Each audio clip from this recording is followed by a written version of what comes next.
Welcome back to the show. To the house is what you're listening to or watching to. Appreciate you tuning in. There's plenty of options out there. We thank you for coming to us. Lots of reports floating around in the past week about certain players, switching codes, all that type of stuff. So that's what we're going to talk about this episode. We're going to see if they're real, see how much reliability there are to these reports, and what are the kind of ramifications should all these reports turn out to be true and events happen down the road. What does that mean for players, clubs, all that type of thing? Then we'll get into a bit of team list news for the upcoming round 20. A lot of big changes, a lot of big moves. Clubs are definitely looking to the future. It's good to be back. Rugby league, always something going on. Always. All right, let's start off with the most prolific, biggest report going around, all the buzz in the last week. Kalyn Ponga reporting to be in talks with New Zealand Rugby. At first, I hate to see it. As I'm sure you guys know, Kalyn Ponga is one of, if not my favourite player in the whole league. So to see these types of reports didn't make me feel all too giddy in the moment. But I've thought about it, thought about what could happen. What does it mean for Newcastle? What does it mean for Kalyn? There's lots of thoughts, lots of different avenues to go down, but we'll start off with we don't know how reliable these sources are. Now, Channel 9 reported it, saying that he's in contact with a New Zealand Rugby agent to discuss potential code switch with the potential to play for the All Blacks. We don't know. We don't know how far the talks have gone, if they've even started. We don't know if New Zealand Rugby is also interested, or is it just Kalyn's side? We don't know. We don't know. More will come out now that the story's broken, now that the reports are being thrown out there. More will be broken in time, and we'll start to get a sense of where this is all heading, I'm sure, in the next couple of months, particularly as Newcastle's season appears to be done for. They're very, very, very unlikely to play finals. And with Kalyn's injury, I would imagine he's definitely out for the rest of the season. There's no way that they're making finals football. They're just not playing good football. And without Kalyn, just no chance. So I imagine he would be spending his time now rehabbing his foot, but also at the same time sourcing out his options for a potential post-Newcastle career. At first thought, like I said, didn't like it. I love Kalyn. I love watching him play. When he's in form, he's so exciting. He is the pinnacle of a rugby league player when he is in form. His skills, his talent, speed, all that stuff, it's fucking amazing to watch. He can do some incredible things that not a lot of players can actually do on the field. So I don't like to see that he's potentially following down other players' footpaths and looking to rugby. Now, we all know he's come up. We remember watching his rugby highlights back in high school. I think it was, if I remember correctly, it was a YouTube channel called The Water Boy. So if you're still around, if you're still making videos, credit to you, because your videos of Kalyn Ponga's first Rugby 15 highlights, I can't remember what school he was at, but he was absolutely tearing up the field. His highlights were some of the most exciting things to watch for an up-and-coming talent. I remember watching in high school with my mates. We were just fucking in awe of the things that he was doing. The dummy and runs, the show and goes, the step. Oh my goodness, the step. He would carve them up. So if that bloke's still around, that YouTube channel, I'm sure those videos are still out there. So if you haven't seen them, go watch Kalyn's rugby highlights from when he was a young kid. Oh my goodness, are they good? They are good. So I remember watching that. So it shows he has a heavy rugby background. So it does make sense that this has probably always been on his mind, in his timeline for his career. he would have known, people around him would have known that he's always got the ability, the talent to be an All Black. If he had chosen that path, if he had stayed on the rugby path, it would most definitely have already represented the All Blacks, especially with the quite a bit of movement around that fullback position for the All Blacks. Damien McKenzie, the Barretts have been thrown in there as well. Ben Smith. He would have played, absolutely, already have played if he had chosen to stick down the rugby path, and he most definitely would be, 20, 30 caps under his name already, potentially. So it does make sense when you start to see these reports come out that this could potentially happen. But for Kalen himself, if he were to do this, if he were to represent New Zealand, him looking back on his life and his football career, how good would it be as a Māori fella to know that he represented the All Blacks? Like, that is a kid's dream in New Zealand. Whether they play league, union, particularly if they play union, but even league players in New Zealand go, fuck, that is just, that'd just be the tippity top goal. Like, playing for New Zealand in league is damn great for those players. And any player that has achieved that in New Zealand is one of the best. But, and this is no disrespect to the Kiwis in league, but when you think about pinnacle of team sports, the All Blacks are probably the greatest team sport team ever. Historically, even now, they're probably the greatest. So for a kid in New Zealand, whether he's got Kiwi heritage or growing up in New Zealand, the All Blacks are the pinnacle. So for Kalen to look back on his career and go, fuck, I represented the New Zealand All Blacks, the highest level of rugby union and the highest level of team sports. So why would you blame him for wanting to go down this path and make a move like this and potentially have the ability to do this? I don't blame him one bit. I'm sure he's getting support from his family, from his closest mates. Like, if he were to do this, it would be incredible. Roger's done it. Roger's a dual code international. Although it was a brief stint with the All Blacks, he still did it. Joseph Manu, we don't know what really he's doing at the moment, but there's still potential for him to do that. So if Kalen were to do this and successfully represent the All Blacks, I do not blame him one bit.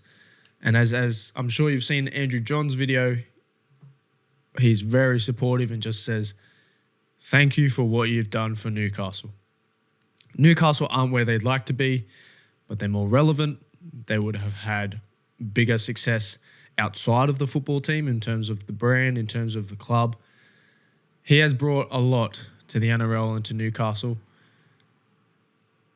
And if he does leave, I'll be sad, but I understand. But in saying all of that, I can't imagine this would be forever. I would bet a lot of money that he would be back in the NRL after 2, 3, 4 years tops. He would go, try and achieve his goal, play for the All Blacks, tick that off the list, and I imagine he would be coached back to the NRL within, 2, 3 years. 4 years tops, he's out of the game, and then he'll be back like Roger did. I'd be sad. I'd be very sad. I'd be even sadder if the other report of Roger going back to Union were to also be true and also play out the way that it's being reported. We'll get to that in a second. We'll finish the Kalen Ponga thoughts. So for Newcastle, what does this mean for Newcastle? They free up a lot of cap space. although a lot of that would then go to Dylan Brown next year. But it'd be a total reset for the Knights. It'd be a complete reset. Adam O'Brien is probably safe if Kalen does leave. Potentially, you never know. I'm sure that would still be evaluated at the end of the season. But it'd be a total reset and it'd be a total restart because they're also losing Leo Thompson, Jaden Brayley, possibly some others that I can't think of. They do get Dylan Brown. They have just gotten Jacob Arthur, but it would be a let's start again for Newcastle. Let's continue to build this roster back up. Potential coaching change, not sure there what's going to happen, but it would be let's build this roster. Let's get some key players and let's try again. And it seems to be ever since, the start of this century, since 2000, that pretty much seems to be the way it goes for Newcastle. Work, work, work. Doesn't work. Start again. Work, work, work. Doesn't work. Start again. Maybe not since the start of this century, maybe 2005 onwards. So for the last 20 years, work, work, work. Doesn't work. Try again. Work, work, work. Doesn't work. Try again. And now they're in this, we've worked, worked, worked. It hasn't worked. Next season, try again. And that's based off if Kalen does, in fact, leave. So for Newcastle, total reset. Kind of feel sorry for Knights fans. They've been clinging for a while, and this just will only set them back a little bit further. And in my honest opinion, Dylan Brown isn't the answer. He hasn't been playing great football for the Eels. We'll also get to him and the Eels a little bit later in the episode, but he's a 5'8". He's a in and out 5'8". He's not a halfback. Halfbacks are generally the generals of the field, of the team, the leaders. Where are they going to go on the field? That's up to the halfback. So for Dylan Brown, he's going to be the veteran half. He is going to be one with the most experience. Play for New Zealand. Played at the highest level that he can. He is a 5'8". You put Jacob Arthur at the half, or whoever, insert C-level halfback, where's the direction going to come from? Phoenix Crosland? Probably not. Hasn't worked. Fletcher Sharp? Probably not. Too inexperienced. Also not a half. Something needs to change. Losing Caleb Ponga is one thing, but they had troubles with Kalen there. It wasn't all that much better with Kalen there. They'd still lost a lot of games, ones that they should have won. So it's the halves. Dylan Brown is good, but he's a 5'8". They need a half, a strong half that can steer the ship, that can steer the boys around the park and then let Dylan play his natural game of seeing what's there, seeing what opens up, running the football. When Parramatta had most success, recent success, it's when Mitchell Moses is the half, steering the ship. Dylan Brown gets to play off of him, gets to play off what he sets up. So Newcastle, good luck. Good luck. You need to continue to build this roster, and it starts in the halves, and Jacob Arthur's probably not the answer. And Dylan Brown, he can help, but he's not going to be the leader that the club is kind of looking for. So they've got a full off season. They've got 6 weeks left of the season, 6 or 7 weeks left of the season, and then they've got the off season to figure out something. All right, let's go back to Roger. Similar reports. Going to Union, but it would be to this rebel Union league called Rugby 360. Now, they say rebel just because it would be a competitor of the Super Rugby. I don't know much about them. This was the first that I had actually heard of this new league, this new competition. But what's reported is a $1 million deal to Roger to switch codes once again. It would be on a little bit less than double of what he is getting now at the Warriors. But again, who knows the extent of which these reports are valid. Obviously, where there's smoke, there's fire. A lot of the times, something only comes out if people want it out. So I imagine that there is some truth behind it, but the length that these discussions and talks have gone, yet to be seen. We don't actually know. But let's talk about if this were to happen. So Roger right now is 32 years old. He's actually playing some really good football since he's come back from injury on the wing. Although I've struggled and pined and gone through the internal washing machine in my brain ever since he's come back, I wanted to see him at fullback. I've slowly come to the realization that him in the number 1 jersey for the Warriors is probably not going to happen again. But that's on me, hey. That's something I have to deal with on a personal level. They've got great talent there. The Chans is obviously a top-level fullback, and they've also got Tane Tuilpiki there, so they're in good hands in terms of quality fullback. So Roger can play on the wing. He's a good winger. He also can fill in the centres.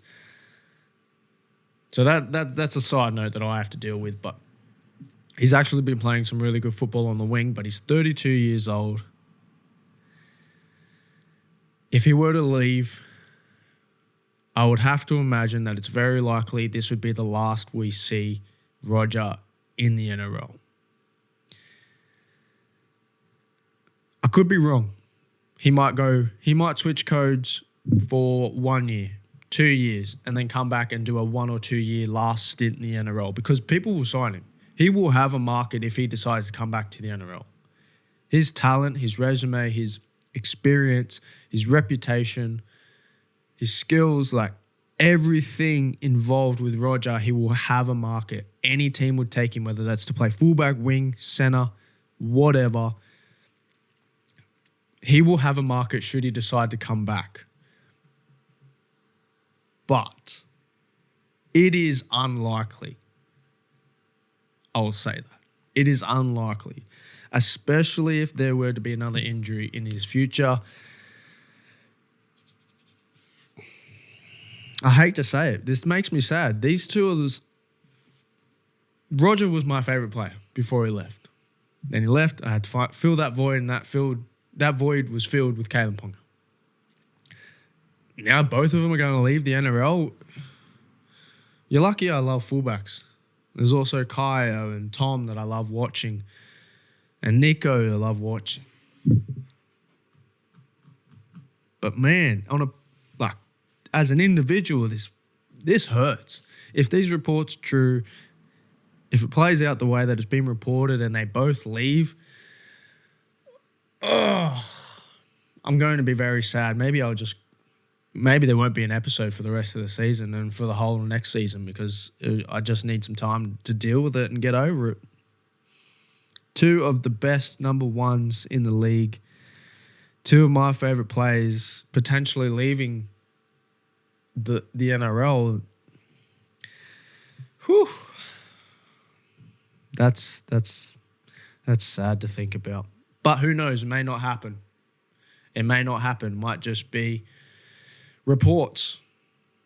It may just be leaks that aren't necessarily true, or maybe they are true, but discussions fall through. No one can find common ground or a deal to actually stand on, and they remain in the NRL, or one of them remains in the NRL. Who knows? We can only speculate at this point in time. But just know, if they were both to leave, these episodes would get dark and probably not a good watch or listen. Nah, I'm just kidding. We'd make it work. We'll power through. We'll give you good content. All right. We'll just have to wait and see with those two situations and those two players. What'd you have? Last night, you had Sonny Bill Williams versus Paul Gallen. It finally happened. 10 years too late, but it finally happened. And Gal, he gets the last say, and he comes up with the victory by split decision. Happened 10 years too late, both out of their prime, both not playing football anymore, but hey, we'll take it. The grudge match finally happened. And Gal got the win. Up the G train. Go Sharkies, 2016 Premier winner. Woo. How good. It made me think, though, and Gallen was probably the leader in the clubhouse for this about 6-7 years ago. You started to see more and more NRL players do some boxing training in the off-season, even have fights. Junior Polo, Big Nelson got in the ring, but you haven't seen it as much lately. Not sure why. Haven't really put too much thought into why it's not happening so much now, or if it will in the future, but it was just a thought that I had that you saw a lot of it start to rear its head, but and now you don't see much of it at all.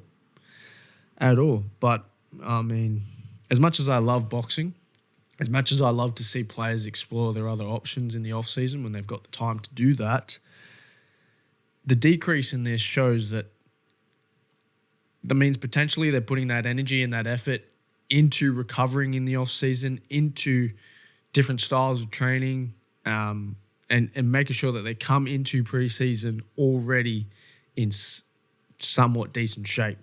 So that only lends to better quality football on the field during the season. So you can't be mad at that whatsoever. All right. Team list news for this upcoming round 20. Can't believe we're already in round 20. Only, 7 rounds to go after this one. The four big ones, and I already posted this, but we'll talk about it in a little bit more depth. Dylan Brown dropped to 18th man for the Eels. Young Papali'i will come in and play 6. Obviously, Parramatta and Jason Riles trying to get a little bit more of a understanding of what this football team will look like post Dylan Brown into next season. 2 schools of thought here. One being, yes, Eels look like their season's pretty much done anyway. Let's see how young guy goes. Let's see what the shapes, the partnerships, the connections, the relationships can be made on the field without Dylan Brown being there, without that influence being on the field for all of a sudden it not to be there next year. So this does make sense. It is a kind of surrender tactic, though, to the rest of the season. But it does make sense. It says, let's see how this young guy can develop with real-life game experience against other NRL clubs, not just in New South Wales Cup. Let's see how he goes at the top level. Let's see how he can form these connections with players that will still be here next year. The other school of thought is, and partly this comes from a Freddie opinion, Dylan Brown is still contracted to the end of this year. He's still a big part of the club and he's still one of the best players when he's on the field. He's still a leader of this club on the field. He's still a playmaker. He's still one of the halves, so he does have a lot of say and direction into how well the Eels actually play on any given day. Also, the fans, he's been at the club for a long time. The fans want to see him. So when the fans pay memberships, when the fans pay for their ticket to go watch a game, to go watch their team play, they want to see one of the biggest stars at the club play.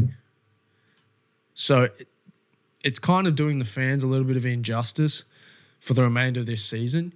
Yes, they still get to watch other players there. They've still got leaders, they've still got veterans, they've still got exciting players on the field, but you take out one of their biggest, all of a sudden maybe fans don't go. All of a sudden fans aren't as happy. Maybe they don't buy a membership next year because they've had a bad experience this year.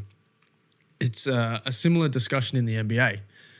The NBA, a lot of players, not so much now, there's been a little bit of a crackdown on it, but in the last few seasons, there's been a lot of, what did they call it? Just resting. Load management is what they call it. Load management. So, yes, in the NBA, they'll play 2-3 games a week, a lot of travel in between that. Players just need to take some games off. But if you've got a young kid, LeBron James is coming to your town. He's coming to, I don't know, Minnesota for the first time this season, the only time this season maybe. And all of a sudden, these young kids get so excited, they want to go, the parents buy tickets, and then you find out in the morning before the game, LeBron James is resting. He's not playing tonight. These kids are devastated. They wanted to see LeBron James, one of the best to ever do it. They bought tickets. They spent a fuck ton of money to go to the game, to watch LeBron James, to watch the King, and he's not playing because of load management. We don't want to see this in the NRL. We don't want to see fans get upset. We don't want to see young kids have bad experiences going to live events. Because going to a game of football as a kid is something that you look back on for the rest of your life. It's what either will develop you as a fan or develop you as someone who grows out of the game. We do not want to see this in the NRL. So for the Parramatta club, I understand where they're going in this direction. But to Freddie's point, why can't you play Dylan Brown for 20, 30 minutes, maybe even the first half, and then bring the young guy on and let him develop? He still gets plenty of game time. He still gets a half of football to develop connections with the rest of his teammates. And then the fans also get to see Dylan Brown, one player who's been there for a very, very long time. There'd be some fans there who only want to go to a game just to watch Dylan Brown play. Just to see their favourite player on the sideline, on the field. So for Parramatta, I understand. But from a fan's point of view, I would like to see Dylan Brown in the side, play some game time, and then bring the young kid on. I'm fully on board with Freddie's point. As a fan, as people who pay a lot of money to get to an NRL game, you do not want to disappoint fans. And for all we know, Parramatta could be shit again next year. So you might be sacrificing 6 or 7 weeks this year with the hopes that next year you're going to be better. But you could be shit next year as well. If a kid has a bad experience this year and you're shit again next year, he's not coming to a game next year. So do the fans right. Serve the fans, because that's what makes the game continue to grow and evolve. Play Dylan Brown 20 minutes. Play him in one half, then bring Papali'i on. That is my stance. I understand where the club's coming from. I understand where Jason Riles is coming from. But you've got to serve the fans. You have to serve the fans because they're the ones that pay all the money to be there every single game, every single week. And if you want them to continue to show up, to pay money, ever-increasing costs, I might add, you have to do right by the fans. And that is my take on it. Next news. Lachlan Galvin is going to start at halfback for the Bulldogs this week. Toby Sexton no longer in the half. Obviously, we know he's moving to Cattle and Dragons next year. Deal is in place. It's out. He will not be there next year. I kind of feel bad for Toby. He's playing good football. He's a big reason as to why the Bulldogs are in the position that they are. And I think I mentioned this a little bit when Galvin was actually coming to the club, so we won't repeat that whole discussion point, but it's the club, again, looking to what can happen with Galvin in place next year without Sexton at the club. But I think it's more than what the Parramatta Eels are doing. I think they're trying to develop this connection between Burton and Galvin really quick so that by the time the end of the season comes, it's set in place and they can actually work together to win games in the finals. So I think what the difference between what the Bulldogs are doing compared to Parramatta's looking to next year's, whereas I think the Bulldogs are looking to solidify this connection and this game time connections throughout the rest of the players. I think they're really trying to fast track that and get it set in place and working well together by the time the finals roll around. And again, I understand. I feel bad for Toby Sexton, but I understand Lachlan Galvin shows a lot of promise. He has played a little bit of good football in the limited time that he has at the Bulldogs. So we'll just continue to see how this develops. And, he's a good player. So I can't be mad at the Bulldogs for doing this, although Toby Sexton is kind of been the fall guy for a lot of these moves. I understand. Chad Townsend's back. Hugo Savala is out with injury. Chad Townsend comes back in. He's playing 6. You've got Sam Walker at the 7. Interesting to see how this plays out. Sharks Roosters, I've got a little note here. Game of the round, I reckon. What are they? 8th and 9th on the table. Both need wins. Both trying to make sure that they stay in the 8. Both playing some decent football. Sharks played really well last week. Roosters held off the Dragons to win. Hugo Savala, I really like. I think he's an out-and-out halfback. I like him.